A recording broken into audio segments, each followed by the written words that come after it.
Carm Capriato, Remarkable Results Radio. 10 years this month I've been doing this. Thank you for letting me into your ears, your brain, your home, your eyes with our audio and our video podcasts to advance the auto repair service industry. Glad to have you here. I've got Emily Chung with me. It's going to be a lot of fun. But first, before we get into what Emily is doing, a great word from our great partner. More than 16% of light-duty vehicles on the road are EV and hybrid. Is your shop ready to safely and properly service them? Get your shop trained and equipped to service hybrid and EV vehicles with NAPA AutoTech's innovative EV-ready Level 1 high-voltage awareness and maintenance training. Hey, let's face it, your shop management system is the most critical tool in your shop, and NAPA Trax will move your shop into the SMS fast lane with on-site training, 6 days a week support, and local representation. Find NAPA Trax on the web at napatracs.com. So, Emily, thank you so much for being here. It's good to be back. Yeah, it's a great episode. We're going to talk about transition of selling your business. We're going to talk about learning key tasks that should be completed by the owner, no one else. What are the critical processes that's non-negotiable from an owner's perspective, and so much more. We've not really done an episode where I've sat and talked to an owner who sold their business, and what can we all learn from it? Because I would bet that a large portion of my audience is thinking about this. We're working on some kind of transition plan. Yeah. And just even to be ready for a transition, right? A lot of us who have the business, you never know. You just never know when that opportunity might come. So Emily, former owner of AutoNiche in Markham, Ontario, done a bunch of great podcasts with us. Appreciate all the support you've given us. Please don't go away. Hang out. Let's continue to do something.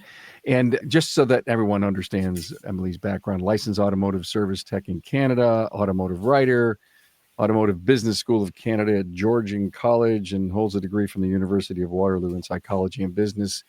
Great resume. Thank you. And so cost me a lot of money.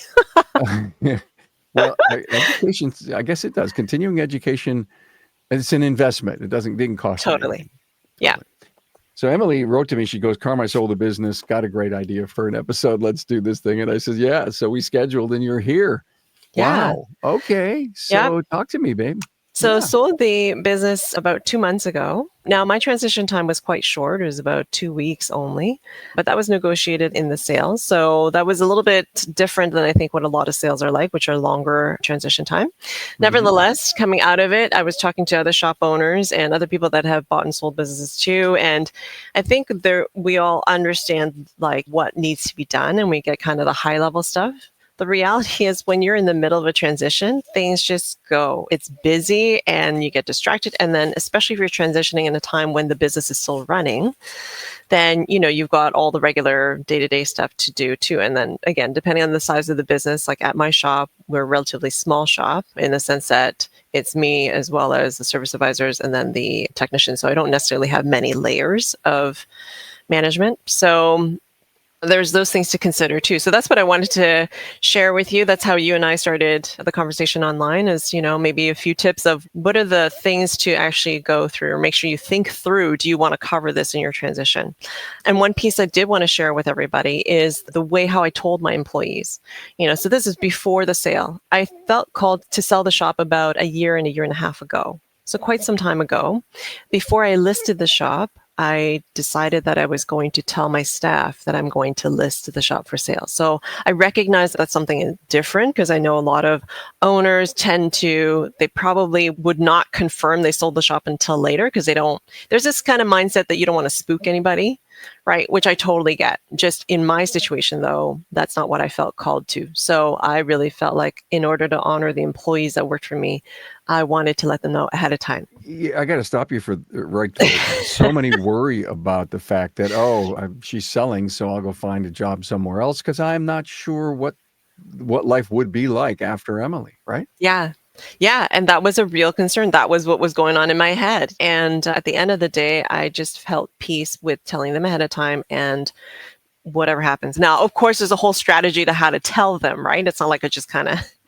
So what happened was I knew I was going to list on a certain day, or I knew that I was going to go to market on a certain day. So about a week before, I chose to tell them during the week. Like, I'm a firm believer that we don't give our staff any kind of news, the last day before the weekend, because I don't want them to mull it over for the few days, right? So I tell them basically that, I feel like I've been called to sell. I don't know when it's going to happen. It's not going to be tomorrow. It could be in a few months. It could be in a year. It ended up being a year and a half, right? And I told my staff basically that if you are thinking that if this is the reason why you're going to leave this shop and try a new shop, then you may as well stay here and try it with the new owner. Because at least you'll know your other staff members, you'll know the customers, you'll know the process. And then if you're going to jump anyways, then why don't you stick here and try it with a new owner? And then if you don't like it, then you can go. So that's the approach that I took. I did tell them too that, what the reality is, I'm never promised another day with them. Every day they wake up and they make the decision to come into work for me. And because I honor that, and because I honor the time that they've spent with me, I'm choosing to tell them ahead of time, knowing that it might risk, the uncertainty. Big move. It was as they would say in the industry, a ballsy move, but yeah. So I told them, now here's the thing, it really helped me later on, because again, this is going on for like a year and a half. Well, when the time came and I was much closer to the deal, and then sure enough, closing day came, and the finality of it all, then I told my staff, by the way, I have officially sold and it's going to happen this time. And the people who had the news a year and a half before, right, my staff were happy for me. And so the ones that I told before, they were happy for me. Now, I did have a couple of people that came in newer, and I did not disclose to them that I was selling. They were with me for maybe one person I hired literally like 2-3 weeks before the shop officially sold. The other person maybe just a couple months. So really wasn't that long of a working time. And so for me, those people, they were surprised for sure. But I look back at this and I think, wow, imagine if I didn't say anything at all. Everybody would be surprised, right? And it just would not have, I think, for my situation, worked out as well. Yeah, listen, I've been involved in selling. I've been involved as an individual in a buying mode where you ask the people that you're buying the business from not to say anything if they agreed with you. Obviously, they wanted to do what, if you will, their conscience, their loyalty guided them to want to do. And, I've been in front of the new teams in the past and said, hey, we're excited. We're glad to be here. You all got great jobs. There's a great business. Nothing's going to change. Mm-hmm. And that's not necessarily always true. Right, exactly. In any business. And I think we, as people who have been acquired in the past, realize that there is just no way that they're going to be like Emily. There's just no way their processes will be identical. There's just no way that all of that particularly happens. So I think, and I hope your people stick around, and I hope they're still there, and I hope they give it their best. Mm-hmm. How long has it been? A couple months now? Yeah, a couple months. So the buyer did acquire everybody else at the same time. So everybody did agree to stay on. And I think that, like you said, it should go both ways, right, with the buyer as well, to honor that, things will remain relatively the same until the full transition time takes place. Nobody likes change, right? No. Nobody likes change. And so really, I think out of our email together was, okay, well, what are the things that we can maybe think about or think through to make sure that the change goes a little more smoothly for everybody? Yeah, love to hear about that. Did you say to the buyer, hey, look, I believe you need to pay attention in this particular area and not bump that around at all? Yeah, so we had, like I said, I had very short transition time, and I tried my best in terms of what to cover. And this came out of this, and this is what's coming out of, our episode today, is just different things that we really should cover with a new buyer. And one thing I will say before we get into those is I've spoken with other buyers too who have had shops and they'll acquire another shop. And then they kind of have this attitude of, well, we don't need them because we've already done it. We've already done it over here. So we're just going to copy the systems over here and kind of expand this way. So it's okay, with the previous owner, you don't need to stay that long and all this stuff. And I do caution about that kind of thinking. It's true, you already have a system and it's already successful in one place. And then the idea is you can copy it. At the same time, you're dealing with human people that are not copied. Like there's that caveat of, okay, just be careful. So one piece is like that I think is a huge benefit to having the current owner, like the previous owner and the new owner. We got to sit down and talk about the people. And yes, you have technicians, yes, you have service advisors, but you want to know, okay, who is this person? Not just their experience and how long they've been there, what can they diag and what are they good at? You want to know about their family, about what makes them tick, because not everybody is motivated on the same thing, right? Maybe this one appreciates a little bit more time off. This one appreciates, 10 cents on every filter. I don't know. But you really should have a conversation and lay out the people and lay out what are their motivations, what are their goals? Where does this person want to be in another year, 5 years? And talk through that side of the people aspect of things, not just simply their resume and what cards can they diag and that kind of tactical stuff. It sounds just too logical not to be a buyer coming in and putting your arms around your new people, your new staff, and say, hey, it's not about the deal. It's not about the transaction. It's not about the process. It's about you. How could someone... Again, in my opinion, that to me, from a buyer's perspective, should be way up on top of that list. And it should be. And I just wonder if sometimes in the transition side of things that it just gets so busy and lost. A lot of times people think even if the current buyer goes, if the current owner goes, I can always talk to the service advisor and I can get to know them, myself, which is true. At the same time, don't you want to talk to the person that's been managing them for the last how many years? You just hit it, because I wrote down the words culture fit. Mm-hmm. And I'm wondering how much a seller, and I know this is crazy. I got my money. I got exactly what I want. This is great. They made me a pure offer. Would anybody who is the seller want to do some discovery on if this is going to be a culture fit for my people and my clients? Yeah, maybe. Okay. Like that should be part of the process, you would think, right? So the fit is important. I think as a new owner, you would want to know how to manage these people, and again, like I said, what makes them tick. And it's not to say that every owner is different. So it might be that the tech and that previous owner didn't get along, whatever, personality differences. So it's not to say that previous owner's opinion is everything. Having said that, it gives you a little bit of insight into the staff that you acquired, right? So that would be one piece, is to take some time to learn about the people that you bought, not just their technical skills, really what makes them tick, how they are as a person, what do they really care about, where do they want to be in a year's time, 5 years' time, what are their goals, what are their personal goals, not just... Yes, the apprentice, their goal is to become licensed. Got it. I think everybody knows this, right? Mm-hmm. But what is the apprentice's personal goal? Where do they want to be? That is good one stuff. piece for sure. Yeah, really good stuff. I have a question about this individual or company that purchased you. Were they a multi-shop operator, or was this going to be their second or third store, or was this your first venture into the first venture in? First venture in. So the learning curve is steep.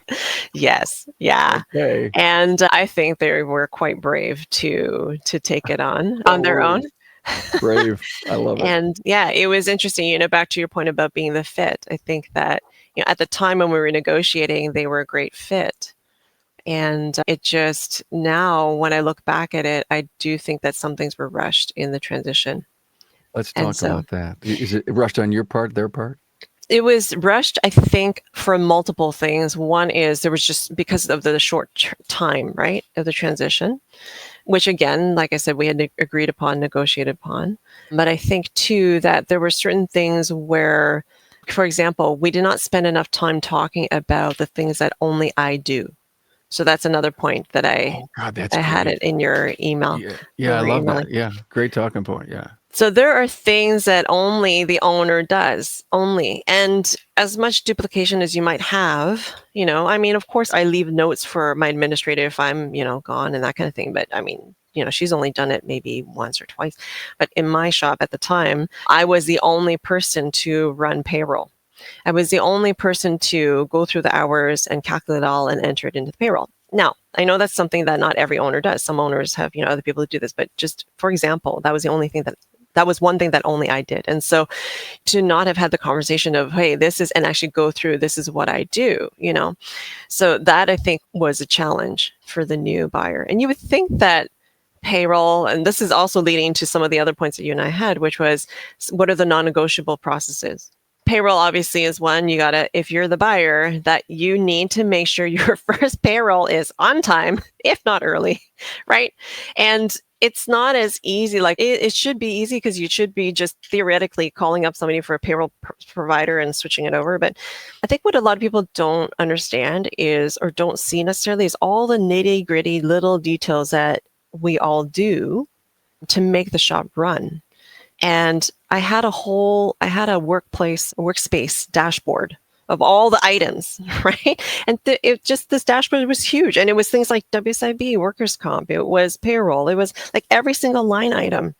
And it was a lot. So this is what I mean, is that I think sometimes in the busyness of the transition, certain things get lost. But in some other people's shop, it might be that only certain accounts are handled by the owner. Are you a NAPA Auto Care Center who is ready to take your shop to the next level? Then the premier tier NAPA Auto Care Gold Certified program is exactly what you need. Gold Certified Auto Care Centers provide customers with a consistent experience no matter where they are in the U.S. Now, this means they are more likely to return and support your shop or find your Gold Certified Auto Care Center while on the road. Gold Certified members can maximize technology, increase their local marketing opportunities, and have a fully trained team that keeps up with the latest trends. Simply put, the Gold Certified NAPA Auto Care program, powered by your local brand, will set you apart. A true partnership is a two-way street. Shops must meet specific criteria to be eligible for the many benefits of Gold. Now, NAPA Auto Care rewards its most committed partners, their Gold Certified members, with free premium shop referrals on the NAPA online locator, annual marketing dollars, an enhanced warranty, training opportunities, program rebates, and so much more. Are you ready to get started? Contact your local NAPA sales representative to discuss your eligibility and apply today. More than 16% of light-duty vehicles on the road are EV and hybrid. Is your shop ready to safely and properly service them? Get your shop trained and equipped to service hybrid and EV vehicles with NAPA Autotech's innovative EV-ready Level 1 high-voltage awareness and maintenance training. Hey, take your Auto Care Center to the next level, the Gold level, with the NAPA Auto Care Gold Certified program. This program is for the best of the best who can provide a consistent consumer experience and earn the trust of returning and new customers. Talk to your NAPA sales representative about how you can become a Gold Certified shop. Hey, let's face it, your shop management system is the single most important tool in your shop, period. NAPA Trax has made selecting the right shop management system easy by offering the industry's best, most comprehensive SMS. Now, it all starts when a local representative meets with you to learn about your business and how you need to run it. After all, it's your shop, so it's your choice, and having local representation is a huge plus. Customizing Trax to your business, whether you're a one-person shop or a large multi-bay or multi-location company, a representative consults with you to help optimize your shop's workflow, efficiency, and profitability. Trax always has the flexibility to do business how you need to do it, which means it can also grow as your business grows. And unlike the other guys, will be there for you after installation with the best training and support in the business. Yes, a learning management system tailored to each role in your company. Simply put, Trax was designed and built for shop owners just like you. Visit us on the web at NAPA Trax, that's NAPATRACS.com.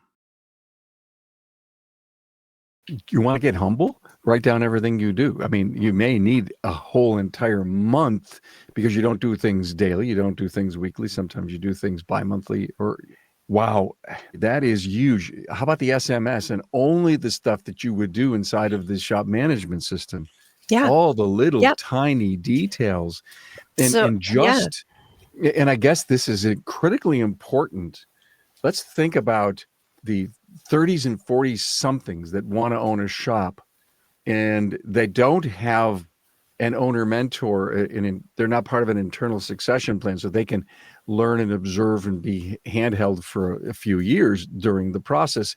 And it goes back to why people are struggling today. It was in my backyard. Then I rented a place. Now I actually have a full-blown shop and I'm struggling. I can't pay my parts bill, blah, blah, blah, because Mhm. they never became a business person. They just continued to be an individual who works on cars. And I love your point. There's this workman's comp notice. This, how about New York State, this, federal government, that, Canada, this, Ontario, that. All of that stuff that just comes at you and Mhm. you have to stop and figure it out. Mhm. God help a brand new business owner. Yeah, it's a I lot. would have, you know what I would have done? I would have said, Emily, listen, you've got to be on call for an entire year. I'd like to meet with you every day for the first 4 weeks. And then I'd like to meet weekly and then monthly for an entire year because I want to come to you and say, how the hell did you do this? Yeah, it is. Think about it. Even when we say, like, okay, we do social media at the shop, right? Yeah. Well, within social media, you have how many accounts, then how many times do you post, then what are the posts, content? Like, as an owner, we say Yeah. we do these things, but when you divide out individually, then what are the tasks that contribute to these things? It's a lot. The other thing, before I forget, is a lot of people are like, oh, you got to have processes, right? You want to be able to write down processes and have a book and basically like hand it over. I agree, fully agree.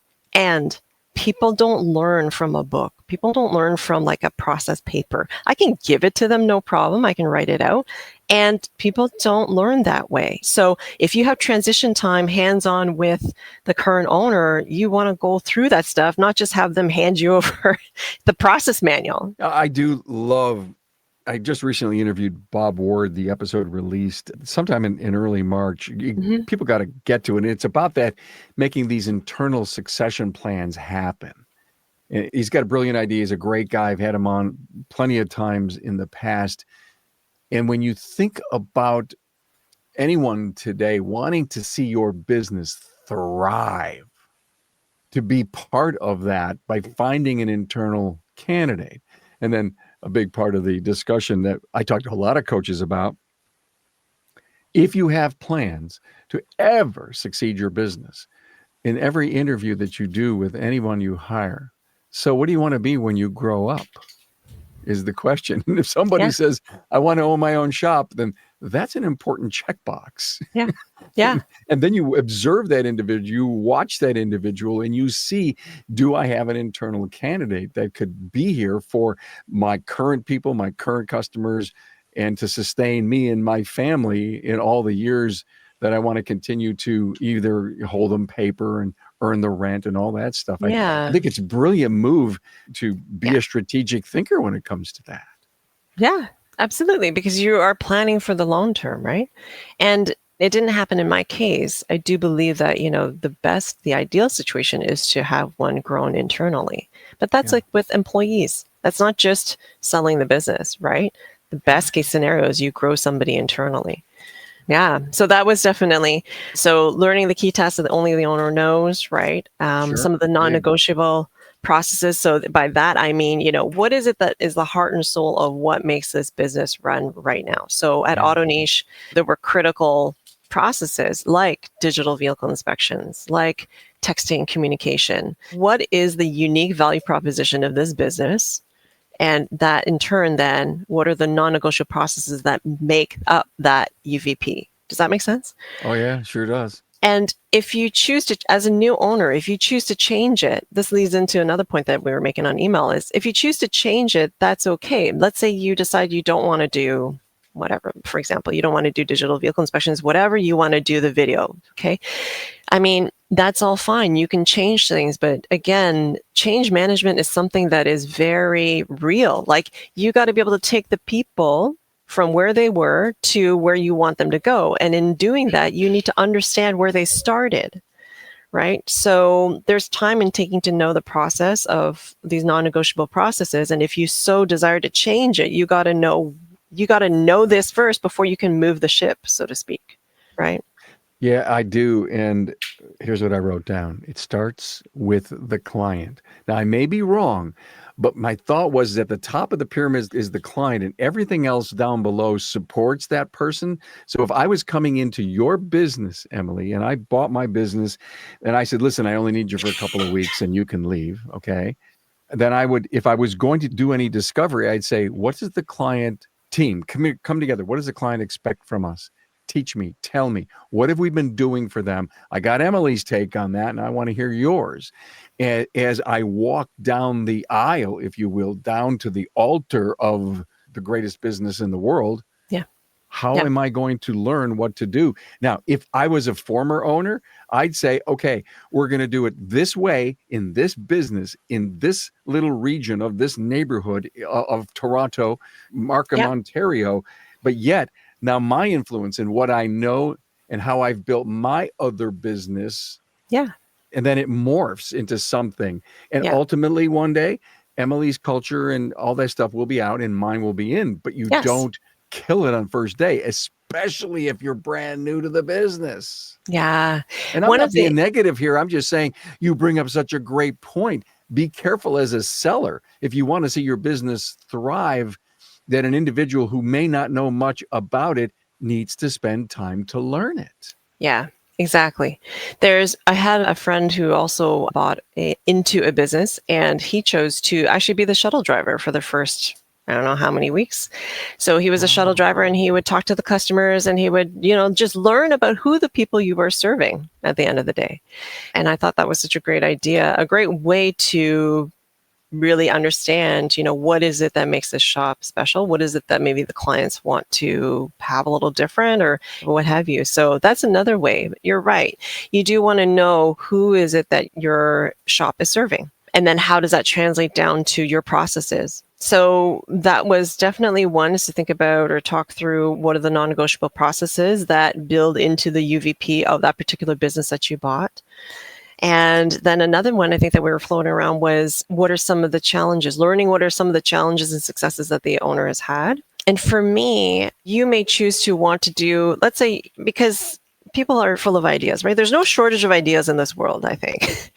It's just, are they good ideas or not so good ideas? But anyways, no shortage of ideas. And so if you wanted to do a marketing campaign at something, right, it would be interesting to ask the question to the owner, hey, did you try it this way? And learn, did it work? Did it not work? And it's not to say you shouldn't do it. It's just, if it didn't work, what happened? And how am I going to improve on it? So the idea that you learn based on the previous owner's success and failures, and how do you adapt, right? If you want to revisit a strategy that didn't work for them, or maybe you have some wisdom and, okay, you know what, I should just drop that for now and focus on something else. So I think as part of your purchase price, you were also buying the experience of that owner, right? The current owner. I totally disagree. I mean, I would say, okay, what would you do differently that, you just couldn't get out of your own rut for? I mean, 'cause we're all guilty of that. I chug along over here, even though I know it's not quite right and it's not working well in my business. Those are great questions to ask of the seller. Mm-hmm. Yeah. And to just figure out, okay, again, it's not to say that the campaign or the strategy you want won't work. It's to ask the question of, did you try it? What didn't work? Because then I can adapt from there, right? Or at least I have better information to make a change if I want to. Well, think of a bakery shop. I just bought a bakery shop. And people come to my bakery shop because they like the taste of my cakes and pies and cupcakes and cookies. And I go ahead and change it, and people start buying that stuff, and they don't like it because they've come to love what you do. And my business is poor, and I have to start from scratch cultivating a brand new client base because I ignored the client. Mm-hmm. You could, even in the bakery shop, say, well, have you thought about, hey, like, what if we bring in pies, right? Have you tried that? Ask the current, owner or the old owner, have you tried bringing in other products, and how did that go? Well, actually, yeah, a couple of years ago, we tried that. It really didn't work because of XYZ. Now you can make a better decision. Do you still want to bring that in and maybe change up how it was marketed or figure out why didn't it work? Or do you want to say, well, you know what, let's just leave that on the table for a little bit. Let's focus on something else then. Was it tough to come up with a decision to sell? I felt called to sell. So I'm Okay. Christian. I felt like God was calling me to sell. It was tough in the sense that I spent about a month just going back and forth in prayer and asking, like, are you sure? Because Got it. I started the business with the end in mind. I have always thought that I was going to sell the shop. 16 years ago, I thought I was going to sell the shop. So I just didn't realize that it was that time. I thought my horizon was much longer. So I'm glad that I had that. I'm glad that I started off that way. I had a little bit more of a separation, I think, than maybe some of the other owners that I know. Yeah, you're a But, young person, Emily, and a well, lot of thank people. you. You're welcome. What are you, 32, 33? Oh my Yeah. gosh, no, much more north than that. Whatever. I'm complimenting you Thank because you. my point is that so many people that are looking to sell, I have gray hair like me, and they've been in it for themselves 25, maybe even 30 years. And you've Hmm. been in it for 16. I Hmm. believe that's the number, right? 16. Yep, 16. And I think it's so interesting to see someone at the height of their career. You've got a lot of options, a lot of things you can do. You're an educator, you're a writer. I mean, it's not like, oh my God, that's all I've ever done my whole life is get my hands dirty and swim in the deep end of the pool. And now in fact, most of those people can't even think of selling because they don't have a lot to sell. At Hmm. least from a business person's perspective, you've grown your business to the point where it is and was successful. And this person could literally walk in and say, oh my God, look what Emily left me. This is really cool. This is great. There's not a lot I have to do. At least Yeah. that's from my think.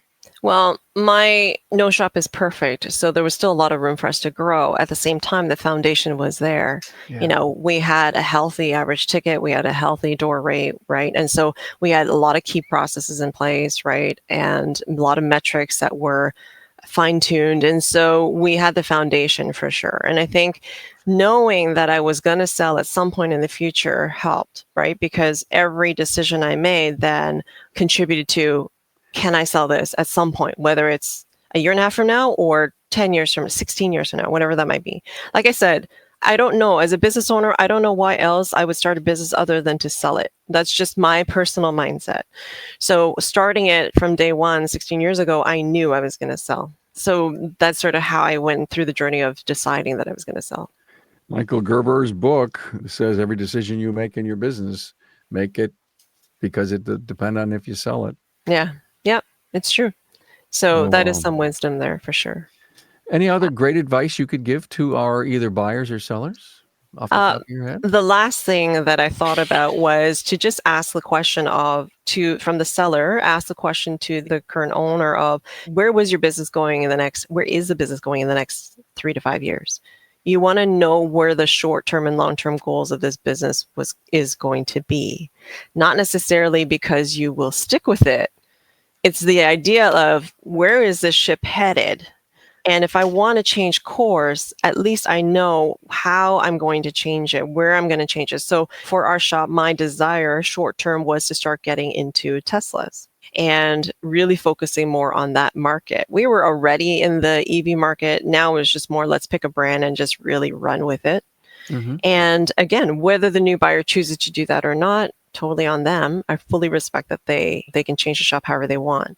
If you choose to change it, though, at least you will know, hey, we've been spending some time building our path towards here. So if you want to change it, you got to now either move it this way or come back a bit, up to you. But at least you know sort of what you're dealing with rather than not having that history, not knowing sort of where the strategic goals were headed and then trying to implement your own. Does that Well, I make guess sense? if it makes plenty of sense, how would a buyer not want to ask a seller, what were your short-term and long-term goals in the business? In fact, I think if you buy a business that doesn't at least have that kind of think going, I think you continue to worry about each of the steps that you're going on. And is the wood broken as you step up, because if you would have said, listen, we're thinking of Teslas, well, what have you done to try to get there? Well, you could say the education that I provided for our people, blah, blah, blah, and some of the tools that we've purchased, and Right. how we've studied Teslas, and we've had a couple of them in the shop. Yeah. Wow. So this wasn't just a figment of your imagination. This is something that you actually were trying to create some tangible steps that you can, again, walk up. I think it's a great move in an acquisition mode from a buyer.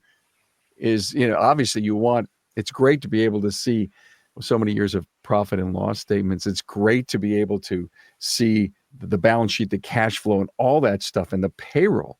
Yeah. But wouldn't it be cool to ask for, can I see your 3 and 5 year strategic plan? Or what your pro forma looks like for the next 5 years? And even in that, even in the pro forma, like, I think a lot of times, my experience with some of the potential buyers now, right, is yes, we can look at the documents, we can look at the numbers, right? But there is so much more to that. It's no different than when my customers price shop us and they call and they ask, well, how much are brakes? They're just looking at the number, but we got to tell them, like, okay, so here's the warranty, here's the quality of the parts, here's what we're doing, all this stuff. There's all that backstory, the people that you acquire, again, like I said, what makes them tick, the long-term goals of the company, like all of that is not stuff you can discern in just the numbers and the average ticket, that kind of thing. So I think that a lot of times the potential buyers, at least in my experience, they were looking at that and they're kind of thinking, okay, so this is where the shop is and here's my experience and where I can bring into the shop to grow to the next level. But there was not a lot of understanding of, okay, what did it take to get us to here and how am I going to move it to there? Got it. Brilliant stuff. As always, I learned so much when I talked to you. Would you keep coming back on my show and bring some of your great wisdom? Of course. I'm always humbled to be here with you, Carm. Yeah, I am too. And you're only an hour and a half away from me. You should come to Buffalo. We should do lunch. Sounds good. Let's make it happen. I love it. Emily Chung, former owner, AutoNiche in Markham, Ontario. Thank you for all your wisdom and taking us a little bit inside the transaction and helping our listeners think about, either from a buyer or seller's perspective, some of the stuff that you need to think about. Thanks, Em. Thanks.